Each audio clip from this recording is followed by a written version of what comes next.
ल हाम्रो पल ब्रोको फिसिङ चाहिँ पहिल्यै अड्क्यो रड चाहिँ अड्क्यो माछा भन्दा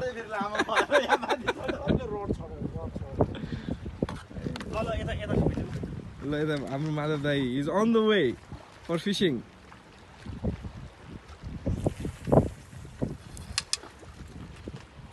ल पल ब्रो रेडी भएपछि भन है त्यो लकै खोलेको छैन बाँदर खोल्ने हैन के अहिले फाल्ने हो नि त नि यसले त मलाई हान्दै थियो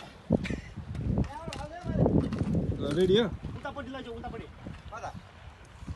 अनि अहिले तान्ने बेला पनि सजिलो हुने ठाउँमा फाल न अलि यहाँ अन्त ल अलरेडी रेडी एक्सन पल फिल्मको नाम चाहिँ के राखिदिउँ पल फिसिङ पल फिसिङ होइन पल लडिङ हुन्छ बिगारिसक्यो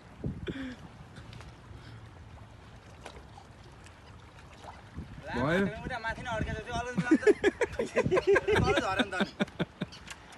त्यही भित्र छिरेछ क्या त्यो ओ पारेछ उसले ओहो बखामा आउँछ